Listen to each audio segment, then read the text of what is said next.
Hello everyone, I'm going to show you how to set up your Tenda router. And before I start, I want to remind you that if my video will help you, please support my work. Half of all donations I send to animal shelters. All details are in the description down below. So the first thing that you will need to do is to turn on your router. Take the power adapter. Plug one end of the power adapter into an outlet and the other into the router.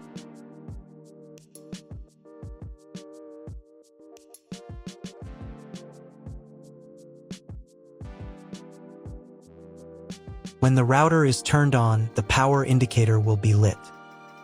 It may take a few minutes for it to completely turn on. Next, plug the cable from your internet service provider or from your modem into a special internet port. This port is usually labeled as internet, and usually it has a different color. Each cable should be inserted until it snaps into place. Now you need to restore the router to its factory settings. Hold down the reset button on the router for 10 seconds. Wait until the indicator lights on the router start flashing.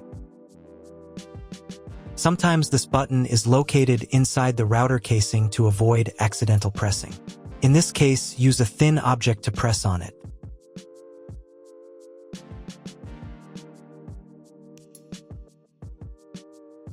The router will restart, and the settings will go back to their original factory defaults. Plug one end of the Ethernet cable provided with the router into one of the LAN ports.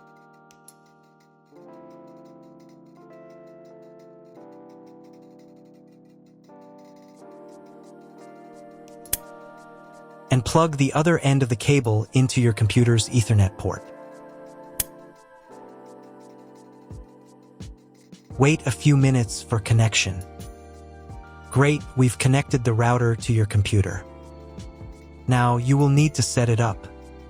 But first, let me show you another way to connect the router if you do not have an Ethernet cable or your computer does not have an Ethernet port. Connect the router to the power adapter and cable from your internet provider. This will enable Wi-Fi. If your router is new and hasn't been set up, your Wi-Fi network will be named after the router. Your router has a unique Wi-Fi network name and password printed on a sticker. Connect to it. Great, you've connected to the router.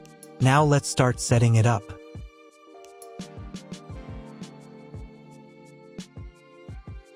First, open your web browser and visit the URL you see on the screen. Use the URL bar instead of the search bar.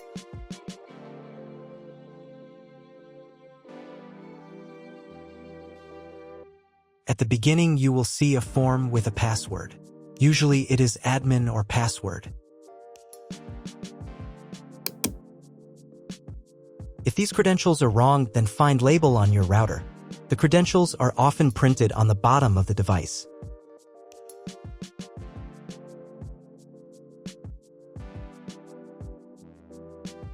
If none of this works, it means that your router has already been configured and someone has changed the login and password.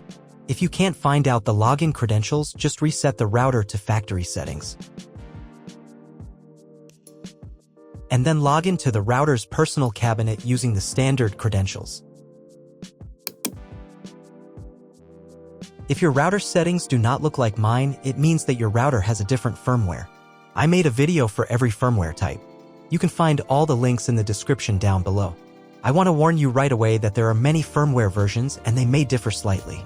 But don't worry, you will succeed. Just watch the video and follow the instructions. So, at the very beginning, you will see the setup wizard, which will help you configure your internet connection. First, the router will try to automatically detect your connection type. You can also select your connection type manually. All this information can be found in your contract with the internet provider. If you have a static IP address, select it and enter the required information.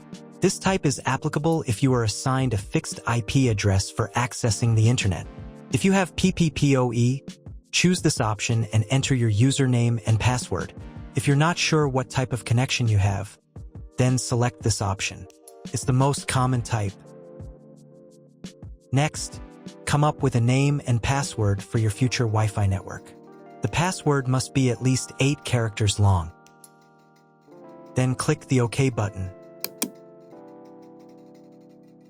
If you were connected to the router via Wi-Fi, reconnect to the network using the new settings. After the basic setup, you should be redirected to the router's main page. Now you need to restart the router. But first, I recommend updating the firmware for stable performance. Here you can change the router's interface language. I'll keep it in English. Go to the administration menu.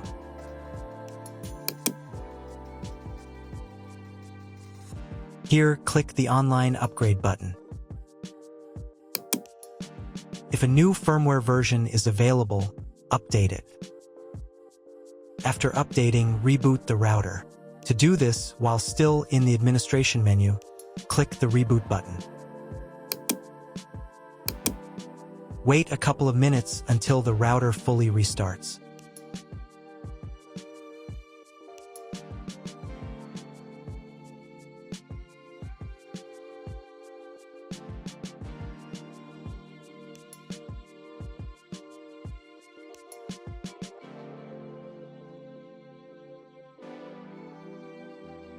Now check if the internet is working.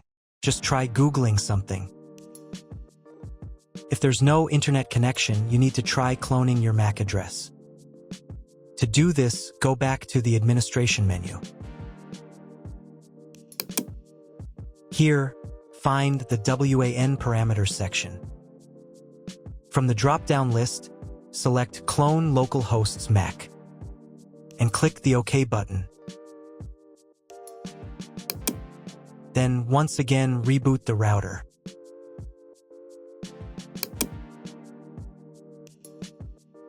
Wait a few minutes for the router to fully power on.